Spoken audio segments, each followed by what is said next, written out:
Hello everyone. तो आज की वीडियो में है हम इलेक्ट्रोकेमिस्ट्री के अंदर इक्विलिब्रियम कांस्टेंट देखेंगे। तो लास्ट वीडियो तक हमने बात कर ली थी कि हम नेस्ट इक्वेशन की मदद से कैसे जो है बेसिकली गिब्स फ्री एनर्जी की वैल्यू निकाल सकते हैं। ठीक है, तो यहाँ पे भी जो हमारी इक्विलिब्रियम कांस्टेंट है इसके अंदर हमारी गिब्स फ्री एनर्जी का कॉन्सेप्ट आता है, जो हम आज की वीडियो में देख रहे होंगे। तो यहाँ पे हमको इक्विलिब्रियम कांस्टेंट निकालने के लिए भी हमको जो है basically electrode potential of the cell की रिक्वायरमेंट होती है।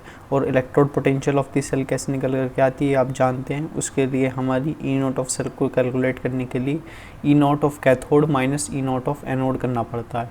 अब E naught of cell cathode हमारी डिटरमाइन होती है जब हमारा रिडक्शन होता है। ठीक है, तो तब हमारा बेसिकली रिडक्शन के प्रोसेस के अंदर आपको ध्यान रखना है कि वहाँ पे हमारे नंबर ऑफ़ आयंस जो हैं उनके अंदर जो है loss of number of ions आ रहे होंगे, और जबकि ऑक्सीडेशन में हमारे गेनिंग ऑफ इलेक्ट्रॉन होते हैं। ठीक है, तो ऐसे जो है हम basically E naught of cell को कैलकुलेट कर सकते हैं। तो यहाँ पे भी हमारी ये बेसिकली इक्वेशन है जो कि यहाँ पे हमने नेस्ट इक्वेशन से अप्लाइड की है। ठीक है, E of cell, E naught of cell. अब ये जो हमारी ई नॉट ऑफ सेल है ये हमको रिप्रेजेंट कर रही है कि ये हमारी स्टैंडर्ड इलेक्ट्रोड पोटेंशियल है। ठीक है, फिर हमने यहाँ पे बेसिकली डेल्टा जी की वैल्यू निकाली है माइनस एन एफ ई से। ठीक है, तो एन क्या है? एन यहाँ पे हमारा बेसिकली जो भी चार्ज है, चार्ज के अंदर यदि हमारा गेन हुआ है या चार्ज के अंदर लॉस हुआ है तो उसको बेसिकली हमने यहाँ पे एन से रिप्रेजेंट किया है। अब किसी भी रिएक्शन के अंदर या तो हमारे गेनिंग ऑफ इलेक्ट्रॉन हो रहे होंगे या फिर हमारे लॉस ऑफ इलेक्ट्रॉन होंगे। अब जो बेसिकली एनोड पे हमारा ऑक्सीडेशन होगा और कैथोड पे हमारा रिडक्शन होगा। ऑक्सीडेशन में हमारे गेन ऑफ इलेक्ट्रॉन होंगे और रिडक्शन में हमारे लॉस ऑफ इलेक्ट्रॉन होंगे। तो यदि हमको एन की वैल्यू कैलकुलेट करनी है या तो हम केवल ऑक्सीडेशन से या फिर केवल हम रिडक्शन से जो है बेसिकली एन की वैल्यू को कैलकुलेट कर सकते हैं। फिर यहाँ पे हमारा एफ़ जो है ये हमारा फेराडे है, इसकी वैल्यू हमारी कांस्टेंट रहती है और इसकी वैल्यू हमारी 96500। ठीक है, ये इसकी वैल्यू रहती है। फिर यहाँ पे ई है, ई हम जो है बेसिकली कैलकुलेट करते हैं। यहाँ पे हम ई जो है कैसे कैलकुलेट करते हैं, या तो हम बेसिकली यहाँ पे ई को कैलकुलेट करने के लिए हमको रिक्वायरमेंट होती है E naught of cathode minus E naught of anode. ठीक है, तो ऐसे हम जो है गिब्स फ्री एनर्जी की वैल्यू को डिटरमाइन कर सकते हैं। अब ये गिब्स फ्री एनर्जी जो है बेसिकली जैसे कि हमारा एक तो होता है ई ऑफ सेल, एक होता है हमारा ई नॉट ऑफ सेल। तो जैसे कि ई नॉट ऑफ सेल हमारा रिप्रेजेंट होता है स्टैंडर्ड इलेक्ट्रोड पोटेंशियल से। सिमिलरली गिब्स फ्री एनर्जी भी हमारी जो है स्टैंडर्ड पोटेंशियल पे डिफाइन होती है। उसकी वैल्यू जो है हम बेसिकली डेल्टा जी नॉट से रिप्रेजेंट करते हैं। ठीक है, तो डेल्टा जी हमारी, अब इक्विलिब्रियम केस में क्या होता है, इक्विलिब्रियम केस के अंदर हमारी डेल्टा जी की वैल्यू 0 हो जाती है। तो हमारा जो बेसिकली डेल्टा जी है उसकी वैल्यू हम लिख सकते हैं माइनस एन एफ ई, और यहाँ पे आ जाएगा डेल्टा जी नॉट की जगह minus N F into E naught plus R T L N Q. R यहाँ पे हमारा कॉन्स्टेंट है, टी यहाँ पे टेम्परेचर है, क्यू की वैल्यू को हम डिटरमाइन करते हैं concentration of product divide by the concentration of reactant. ठीक है, तो यहाँ से हमने क्या किया है, यहाँ से concentration of product divide by reactant, ये जो हमारी Q की वैल्यू है, कंसनट्रेशन को हमने बेसिकली इक्विलिब्रियम कांस्टेंट के इक्वल रख दिया। K जो है यहाँ पे हमको डिनोट कर रहा है बेसिकली इक्विलिब्रियम कांस्टेंट से। ठीक है, अब यहाँ पे आपको ये नहीं समझना है कि यहाँ पे हम K रिप्रेजेंट कर रहे हैं, तो यहाँ पे हम इक्विलिब्रियम कांस्टेंट को रिप्रेजेंट करने के लिए K इक्विलिब्रियम रख रहे होंगे। यदि हम यहाँ पे K की जगह K इक्विलिब्रियम कर देते हैं K इंटू ई क्यू, ठीक है, K सब्सक्रिप्ट ई क्यू, तो वो हमको रिप्रेजेंट करेगा concentration of product divide by the concentration of reactant, जो कि फर्दर हमारे Q के इक्वल हो रहा होगा। ये आपने कॉन्सेप्ट समझा होगा बेसिकली केमिकल काइनेटिक्स के अंदर। ठीक है, और ये सिमिलर कॉन्सेप्ट हमारा जो है बेसिकली 11th क्लास की केमिस्ट्री में भी कॉन्सेप्ट आता है कि एक होता है हमारा बेसिकली के इक्विलिब्रियम, एक होता है हमारा के ऑफ सी जो कि केवल कंसंट्रेशन को रिप्रेजेंट करता है, एक होता है के ऑफ पी जो कि हमारा प्रेशर को रिप्रेजेंट कर रहा होता है। ठीक है, तो यहाँ पे हमारा के इक्विलिब्रियम हो जाएगा क्यू इक्वल के। अब यहाँ पे हमने बेसिकली जो वैल्यू थी डेल्टा जी नॉट की वो आ जाएगी हमारी R T L N Q, क्योंकि डेल्टा जी यहाँ से हमारा 0 हो जाएगा, तो डेल्टा जी नॉट की वैल्यू आ जाएगी R T L N Q, और ये हमारी basically R T L N Q बन जाएगी आर टी क्यू जो है क्यू हमारे इक्वल हो जाएगा के, तो ये बन जाएगा delta G naught minus R T L N K. ठीक है, अब डेल्टा जी नॉट की वैल्यू यहाँ पे हम जानते हैं, जब डेल्टा जी की वैल्यू NFE थी तो यहाँ पे हमारी डेल्टा जी नॉट की value minus NFE E not हो जाएगी। ठीक है, तो ये हमने वही यहाँ पे पुट की है वैल्यू, और फाइनली ई नॉट की वैल्यू निकालनी है। तो ई नॉट की वैल्यू जो आएगी हमारी बेसिकली वो आ रही होगी RT/NF ln K। ठीक है, अब ये आप जानते हैं कि यहाँ पे हमारे इसमें कुछ चीज़ें कांस्टेंट है, जैसे कि R कांस्टेंट है, F कांस्टेंट है। ठीक है, T टेम्परेचर ये आपको गिवन रहेगा क्वेश्चन में, और N की वैल्यू आपको कैलकुलेट करनी होगी यहाँ पे ज़्यादातर केसेस में। ठीक है, यहाँ पे N की वैल्यू या तो हमारी 2 आती है, ज़्यादातर केसेस में हमारी N की वैल्यू 2 ही आती है, ये आपको ध्यान रखना है। ठीक है, क्योंकि यहाँ पे जो हमारा ऑक्सीडेशन या रिडक्शन होता है वो हमारे बेसिकली गेन और लॉस ऑफ इलेक्ट्रॉन जो है बेसिकली केवल 2 का ही हो रहा होता है। ठीक है, जैसे हमारा मैग्नीज का केस है वो हमारा, और या फिर हमारा क्रोमियम का केस है जो कि K2Cr2O7 में प्रेजेंट रहता है। ठीक है, या फिर हमारा बेसिकली मैग्नीज है, या हम और रिडक्शन ले लें, किसी भी निकल का हमारा ऑक्सीडेशन हो रहा है, रिडक्शन हो रहा है, तो वहाँ पे हमारे gain of loss of electron जो है वो जनरली हमारे 2 तक ही होते, 2 से ज़्यादा नहीं होते। ठीक है, और यहाँ से K की वैल्यू जो है, K की वैल्यू कैसे निकालेंगे, तो K की वैल्यू को निकालने के लिए आपको जो है बेसिकली ई नॉट कैलकुलेट करना है। ठीक है, या तो ई नॉट गिवन होगा तो यहाँ से हमारी K की वैल्यू इजीली कैलकुलेट हो जाएगी, क्योंकि R constant, F constant, N की वैल्यू निकाल लेंगे, टेम्परेचर T गिवन रहेगा, तो यहाँ से हम K की वैल्यू को निकाल रहे होंगे। और ये आपको ध्यान रखना है, ये जो हमारा K है ये बेसिकली हमारा इक्विलिब्रियम को ही रिप्रेजेंट करता है। ठीक है, तो K की वैल्यू हमारी यहाँ से Q के इक्वल ही आ रही होगी। अब बात कर लेते हैं क्वेश्चन की। ठीक है, तो क्वेश्चन में हमको standard EMF of C cell given है, तो स्टैंडर्ड EMF ऑफ सेल तो यानी कि ई नॉट ऑफ सेल की वैल्यू हमको गिवन है, और रिएक्शन इसकी वैल्यू है 5 वोल्ट। ठीक है, ई नॉट ऑफ सेल हमारा 5 वोल्ट है। फिर यहाँ पे हमारी रिएक्शन हो रही है, कंसंट्रेशन भी गिवन रिएक्शन के अंदर निकल की, और यहाँ पे हमको इक्विलिब्रियम कांस्टेंट यानी K की वैल्यू को डिटरमाइन करना है। क्योंकि ई नॉट की वैल्यू गिवन है तो हम बेसिकली K की वैल्यू को इजीली कैलकुलेट कर लेंगे। हमको बस फाइंड आउट करने की ज़रूरत पड़ेगी यहाँ पे N की, और N आप देख सकते हैं रिएक्शन में ये हमारा निकल है, ये हमारा पहले रिएक्टेंट के केस में 0 ऑक्सीडेशन स्टेट पे था। ठीक है, सॉलिड के अंदर रिप्रेजेंट है, और ये हमारा +2 हो जाएगा, यानी कि इसके अंदर गेन ऑफ इलेक्ट्रॉन हुआ 2 का, और यहाँ पे ये हमारा सॉलिड से एक्वस के अंदर चला जाएगा। ठीक है, अब यहाँ पे जो यहाँ पे देख सकते हैं, अब Ag के केस में भी हमारे 2 मोल्स ही आएंगे। वो कैसे आएंगे, यहाँ पे हमारा Ag +1 में था और यहाँ पे हमारा 0 में है। ठीक है, तो यहाँ पे हमारा जो बेसिकली लॉस ऑफ इलेक्ट्रॉन है वो हमारा 1 का हुआ। ठीक है, ये हमारा एक्वस में था और ये हमारा सॉलिड में, तो यहाँ पे लॉस ऑफ इलेक्ट्रॉन हमारा 1 का हो रहा है Ag के केस में। लेकिन जब Ag हमारे 2 प्रेजेंट रहेंगे तो उसको हम 2 × 1 कर देंगे। ठीक है, तो यहाँ पे हमारे 2 मोल्स Ag के लॉस हो रहे हैं, तो यहाँ से हमारी बेसिकली जो लॉस ऑफ इलेक्ट्रॉन है, लॉस ऑफ इलेक्ट्रॉन होगा हमारा बेसिकली रिडक्शन के केस में। तो यहाँ पे हमारा Ag का रिडक्शन हो रहा है और यहाँ पे गेनिंग ऑफ इलेक्ट्रॉन हो रहे हैं निकल के। अब यहाँ पे कंसंट्रेशन भी गिवन है, E naught of cell 5 volt है, तो इसकी वैल्यू को रख देंगे E naught = RT divide by NF ln log K। ठीक है, तो ये हो जाएगी value E naught of cell 0.591। ये हमने बेसिकली R, T और F की वैल्यू को जो है सब्सटीट्यूट करके 0.059/n log K वैल्यू आई है। ठीक है, अब यहाँ से N की वैल्यू हमने निकाल ली, 2 मोल्स हमारे गेन हो रहे थे और 2 मोल्स ही लॉस हो रहे थे, तो ये 2 के इक्वल हो जाएगी, और यहाँ से हम log K की वैल्यू को कैलकुलेट कर सकते हैं। ये हो जाएगा 5 × 10 डिवाइड में चला जाएगा, और यहाँ से हम log की वैल्यू को कैलकुलेट कर लेंगे, क्योंकि अब log की K की वैल्यू जो कैलकुलेट करके आएगी वो बेसिकली डिवाइड में आ रही होगी, तो यहाँ से हम log K की वैल्यू को A - B के टर्म्स में भी रिप्रेजेंट कर सकते हैं। ठीक, फिर बात आती है हमारी इक्विलिब्रियम कांस्टेंट के बाद गिब्स फ्री एनर्जी की। तो ये आप समझ गए, गिब्स फ्री एनर्जी को हम डिनोट करते हैं डेल्टा जी से। इसकी वैल्यू होती है -NFE of the cell. Standard के लिए भी ये हमारी वैल्यू एग्जिस्ट करती है, जिसकी वैल्यू हो जाती है -NFE E naught of cell. अब ये आपको ध्यान रखना है, जब हमारा डेल्टा जी नेगेटिव आ रहा होगा तो हमको रिप्रेजेंट करेगा कि रिएक्शन हमारी स्पॉन्टेनियस है। ठीक है, और जब डेल्टा जी हमारी पॉजिटिव आएगा तो वो रिएक्शन हमारी नॉन स्पॉन्टेनियस हो जाएगी।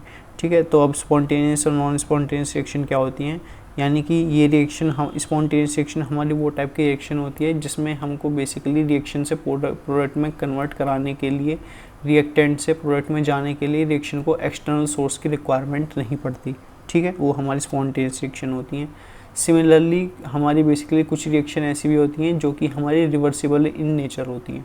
यदि हमारे रिएक्टेंट से प्रोडक्ट बनना है, जैसे कि हम जानते हैं हम सॉलिड को लिक्विड में कन्वर्ट कर सकते हैं with the help of the heating, लेकिन सिमिलरली रिवर्सिबल केस में यदि हम कूलिंग कर दें तो लिक्विड से हमारा अगेन सॉलिड में कन्वर्ट हो रहा होगा, ठीक है, तो वो रिएक्शन हमारी रिवर्सिबल रिएक्शन हो जाती है। अब यहाँ पे क्वेश्चन गिवन है, यहाँ पे हमको डेल्टा जी नॉट की वैल्यू कैलकुलेट करनी है, यानी कि डेल्टा जी नॉट से हमारा मतलब है गिब्स फ्री एनर्जी हमको स्टैंडर्ड पोटेंशियल पे कैलकुलेट करनी है, तो उसकी वैल्यू हो जाएगी minus NFE E naught of the cell. E naught of the cell की वैल्यू हमको गिवन है 2.71, ठीक है। फैराडे की वैल्यू को जानते हैं 96500 कूलम मोल इनवर्स होती है, और n की वैल्यू को कैलकुलेट कर लेंगे। यहाँ पे भी आप देखेंगे तो n की वैल्यू 2 ही आएगी, क्योंकि मैग्नीशियम हमारा 0 में है और +2 में जा रहा है तो गेन ऑफ इलेक्ट्रॉन हो रहा है यहाँ पे +2 का, और यहाँ पे कॉपर +2 में और इस सॉलिड में कन्वर्ट हो रहा है तो यहाँ पे हमारा लॉस ऑफ इलेक्ट्रॉन हो रहा है 2 का, ठीक है। तो यहाँ पे n की वैल्यू 2 हो जाएगी, और यहाँ से हम कैलकुलेट कर लेंगे डेल्टा जी नॉट की वैल्यू।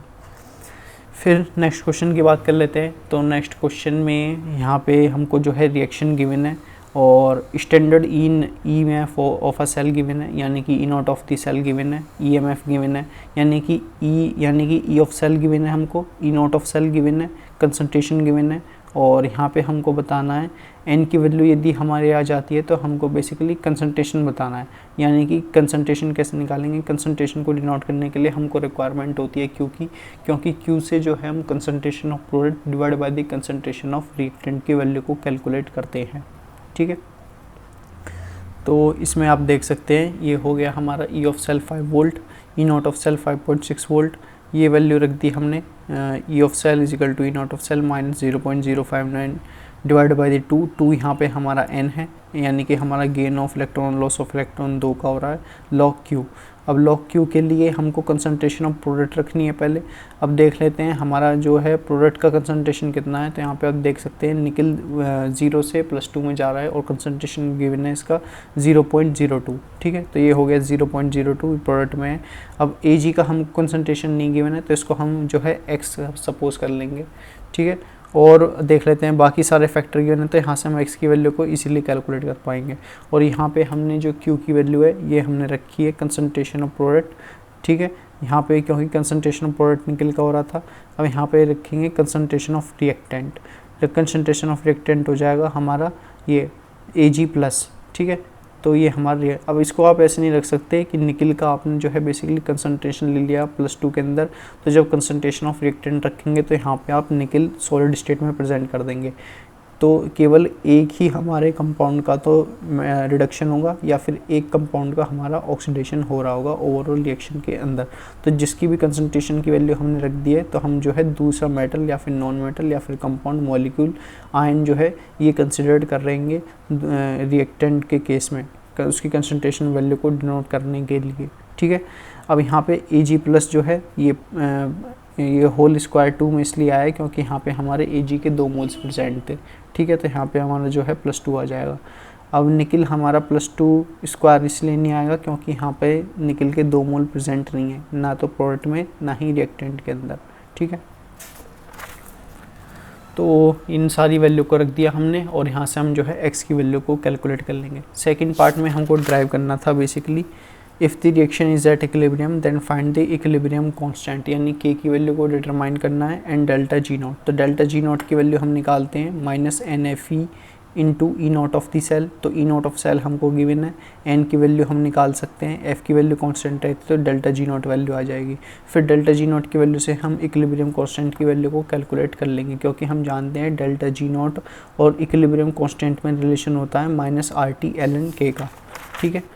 तो यहाँ पे हमने वही किया है, डेल्टा जी नॉट की वैल्यू को -RT ln k रख के जो है k की वैल्यू को हम कैलकुलेट कर लेंगे, ठीक है।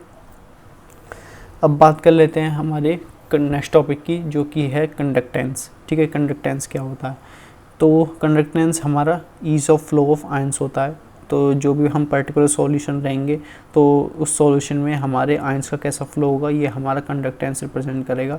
अब कंडक्टेंस हमारा सिमिलर टर्म है, जैसे कि आपने फिजिक्स में भी पढ़ा होगा, एक होती है हमारी टर्म कंडक्टिविटी।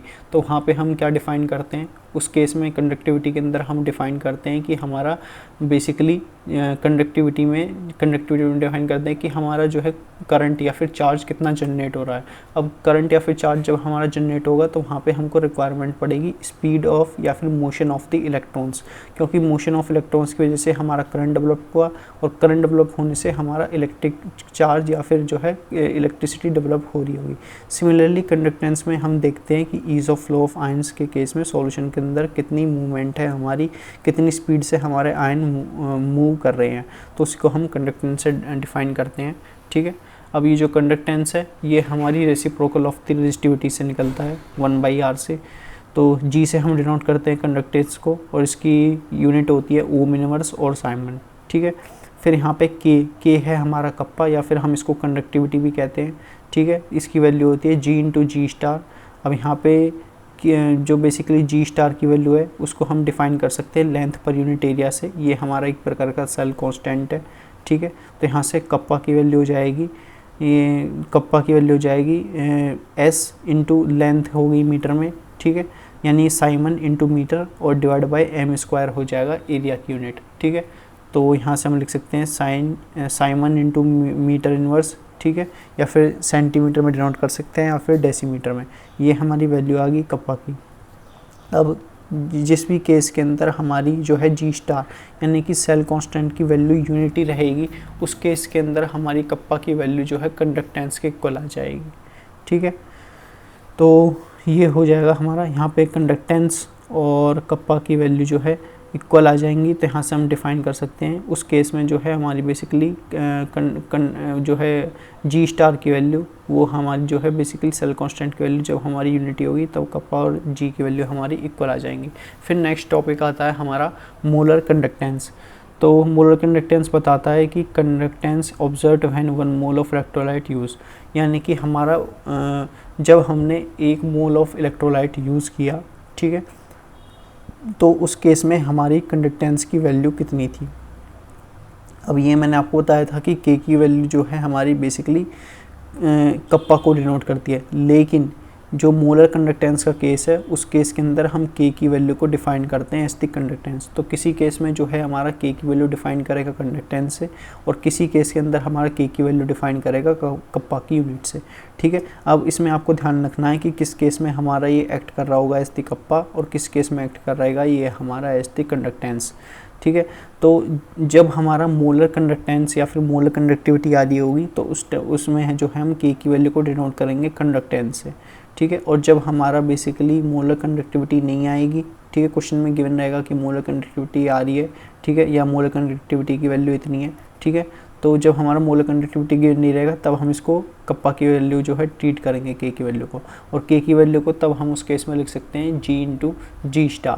ठीक है, तो यहाँ से हमारे लैम्डा m ये डिनोट करेगा मोलर कंडक्टेंस से, ये इसकी SI यूनिट गिवन है साइमन cm²/मोल। ठीक है, तो और ये K है, ये कंडक्टेंस है, × 1000 डिवाइड बाय m, ये है मोलैरिटी, और यहाँ पे K की वैल्यू हो जाएगी साइमन × डेसीमीटर²। ठीक है, क्योंकि यहाँ पे हमने जब डेल्टा m की वैल्यू डेसीमीटर² में ली है तो यहाँ पे हमारी साइमन डेसीमीटर इनवर्स हो जाएगी K की वैल्यू, और सिमिलरली साइमन मीटर² मोल की टर्म्स में भी आ सकता है जब हम बेसिकली डेल्टा m की लैम्डा m की वैल्यू जो है साइमन मीटर²/मोल ले रहे होंगे। ठीक है, तो मोलर कंडक्टेंस की वैल्यू हम डिफ़ाइन करते हैं सेंटीमीटर, डेसीमीटर और मीटर के अंदर। ठीक है, सिमिलरली उसके रिगार्डिंग या फिर उसके रेस्पेक्ट में हमारी जो है कंडक्टेंस की वैल्यू भी डिफाइंड होती है और उनकी यूनिट्स हमारी सेंटीमीटर, मीटर² और डेसीमीटर के अंदर डिफाइंड की जाती हैं। अब इफ़ेक्टिंग फैक्टर ये है कि जो है बेसिकली मोलर कंडक्टिविटी को डिफ़ाइन करने के लिए जो इफ़ेक्ट करेंगे फैक्टर वो है नंबर ऑफ़ आयंस और नंबर ऑफ़ इलेक्ट्रोलाइट। ठीक है, तो नंबर ऑफ़ आयंस हमको डिनोट करेंगे। यदि हमारा इलेक्ट्रॉन नंबर ऑफ़ आयंस जो हैं ज़्यादा हैं तो उस केस में हमारी मोलर कंडक्टिविटी के ऊपर इफ़ेक्ट पड़ेगा। या फिर आयंस से मतलब है हमारा बेसिकली, चाहे तो हमारा बेसिकली किसी भी मेटल या नॉन मेटल पे चार्ज क्रिएट हो जाता है, वो हमारा एक्वस सॉल्यूशन में चला जाता है। जब हमारा कोई भी मेटल जो है चार्ज क्रिएट कर लेगा तो उसके ऊपर टेंडेंसी आ जाएगी हाइड्रेशन की, ठीक है। तो कितने मॉलिक्यूल्स H2O के अपने साथ बॉन्डिंग में फॉर्म कर सकता है, तो वो हमारे नंबर ऑफ़ आयंस के फैक्टर को डिनोट करेगा। फिर अब बात आती है इलेक्ट्रोलाइट की, तो यहाँ पे हम स्ट्रॉन्ग इलेक्ट्रोलाइट, वीक इलेक्ट्रोलाइट की बात कर रहे हैं, ठीक है, जो हमने इलेक्ट्रोकेमिकल सीरीज़ में पढ़ा था कि स्ट्रॉन्ग इलेक्ट्रोलाइट, वीक इलेक्ट्रोलाइट हमारे उस केस में होते हैं जहाँ पे हमारा बेसिकली रेफरेंस इलेक्ट्रोड से जब हम ऊपर की तरफ जाते हैं तो वहाँ पे हमारा बेसिकली गेनिंग ऑफ इलेक्ट्रॉन होता है, नीचे की तरफ आते तो लूजिंग ऑफ इलेक्ट्रॉन होता है। और यहाँ पे जो हमारा रेफरेंस इलेक्ट्रोड है वो हमारा डिनोट होता है स्टैंडर्ड हाइड्रोजन इलेक्ट्रोलाइट, ठीक है। अब यहाँ पे क्वेश्चन गिवन है, ठीक है, तो यहाँ पे हमको कंडक्टेंस बताना है in the aqueous solution, NaCl, KCl, RbCl, CaCl, ठीक है। तो यहाँ पे इनके ऊपर चार्ज कौन कौन से डेवलप होंगे ये आप देख लेना। जैसे कि ठीक है, Cl के ऊपर हमारा बेसिकली नेगेटिव चार्ज रहता है, ये हमारा anion है, और बाकी के सारे ये जो है Na, K, Rb, CaCl, इनके ऊपर पॉजिटिव चार्ज रहेगा, ये कैटायन है। अब सबसे पहले हम देख लेते हैं साइज का फैक्टर, साइज किसका बड़ा है, ठीक है। तो जब हम डाउन द ग्रुप जाएंगे, ठीक है, लिथियम, सोडियम, पोटेशियम, रुबिडियम और सीजियम, तो जब हम डाउन द ग्रुप जाएंगे तो साइज हमारा इंक्रीज़ करेगा, ठीक है। तो यहाँ पे जो हमारा साइज इंक्रीज़ कर रहा होगा वो सबसे ज़्यादा साइज रहेगा हमारा सीजियम का, यानी CS का। अब ये सीजियम चाहे हमारा एक्वस सॉल्यूशन में प्रेजेंट हो, एक्वस सॉल्यूशन से प्रेजेंट होने का मतलब है कि यहाँ पे हमारा जो है बेसिकली लॉस ऑफ इलेक्ट्रॉन हुआ है, ठीक है। तो सीजियम का जब यहाँ पे लॉस ऑफ इलेक्ट्रॉन हो रहा होगा तो इसके ऊपर चार्ज डेवलप होगा, और ये चार्ज डेवलप होगा तो इसका साइज फिर भी बड़ा हो रहा होगा, ठीक है, एज़ कम्पेयर टू Na+, ठीक है। तो यहाँ से हमारा मतलब है जो भी इनकी इलेक्ट्रॉनिक कॉन्फ़िगरेशन थी उसमें से हमने एक एक इलेक्ट्रॉन निकाल लिए, ठीक है। तो तब हमारा जो है पॉजिटिव चार्ज डेवलप होता है, और जब हम नेगेटिव चार्ज हमारा तब डेवलप होगा जब हम इलेक्ट्रॉनिक कॉन्फ़िगरेशन में एक एक चार्ज जो है, एक एक आयंस जो है ऐड कर देंगे, ठीक है। तो यहाँ पे हमने बेसिकली एक चार्ज निकाले, तो यहाँ पे हमारा सीजियम का साइज अब भी बड़ा रहेगा, क्योंकि इनिशियली भी साइज जो है सीजियम का बड़ा रहता है डाउन द ग्रुप जाने पे। तो अब ये जो अपने और यहाँ पे सोडियम का साइज छोटा रहेगा पॉजिटिव के केस के अंदर। अब यहाँ पे हम देखते हैं एक्वस सॉल्यूशन में, हमको बताना है एक्वस सॉल्यूशन में देखते हैं कि जो भी हमारा सीजियम है ये हाइड्रेशन कितना करेगा, हाइड्रेशन इफेक्ट इसके ऊपर कितना लग रहा होगा। तो जो भी हमारा लार्जर मॉलिक्यूल रहता है, ठीक है, उसके ऊपर जब हमारे बेसिकली वाटर आके अटैक करेंगे तो वो हमारे कम अटैक कर रहे होंगे, ठीक है, क्योंकि हमारा जो है बेसिकली वाटर जो है हमारा बिगर एलिमेंट पे आके अटैक नहीं करता, क्योंकि वहाँ पे हमारा स्टेरिक हिंड्रेंस लग रहा होता है, ठीक है। तो वाटर अटैक करेगा हमारे स्मॉल मॉलिक्यूल पे, यानी कि Na+ पे, और यहाँ से हमारा जो है यहाँ पे हाइड्रेशन के मॉलिक्यूल्स ज़्यादा आकर के एक्यूमुलेट हो रहे होंगे, ठीक है। तो ऐसे हम जो है कंडक्टेंस को डिफ़ाइन कर सकते हैं। तो यहाँ तो बेसिकली हाइड्रेशन बताता है, हमारी हाइड्रेशन से हम बता सकते हैं कि हमारी कंडक्टिविटी किसकी ज़्यादा होगी, और बेसिकली कंडक्टिविटी और कंडक्टेंस में रिलेशन है हमारा इन्वर्स का, ठीक है। तो यहाँ पे हमारा बेसिकली कंडक्टेंस में रिलेशन, जैसे कि यहाँ पे आप देख सकते हैं कंडक्टिविटी है हमारी K की और कंडक्टेंस है G की। तो यदि हमारा बेसिकली K/G हो जाएगा, ठीक है, तो यहाँ पे K/G के अंदर इन्वर्स रिलेशन है, तो यहाँ पे जिसकी ज़्यादा कंडक्टिविटी होगी उसकी हमारी कंडक्टेंस उतनी कम प्रेजेंट रहेगी, तो स्टेबल हो जाएंगे हमारे मॉलिक्यूल CS+ के, ठीक है। तो इतना ही था इस वीडियो में। नेक्स्ट वीडियो में हम देखेंगे बेसिकली कंडक्टेंस जो हैं बेसिकली किस किस के लिए डिफाइंड होते हैं। तो वहाँ पे हमारे बेसिकली स्ट्रॉन्ग इलेक्ट्रोलाइट और वीक इलेक्ट्रोलाइट के लिए कंडक्टेंस की वैल्यू को हम डिफ़ाइन करते हैं, ठीक है। और इसके अलावा आप समझ गए कि हम जो है बेसिकली गिब्स फ्री एनर्जी की वैल्यू को कैसे कैलकुलेट करते हैं, -NFE ऑफ सेल से हम जो है गिब्स फ्री एनर्जी की वैल्यू को कैलकुलेट कर रहे होते हैं, ठीक है। तो इतना ही था इस वीडियो में। नेक्स्ट वीडियो में हम वीक इलेक्ट्रोलाइट और स्ट्रॉन्ग इलेक्ट्रोलाइट का केस समझेंगे। Till then keep learning.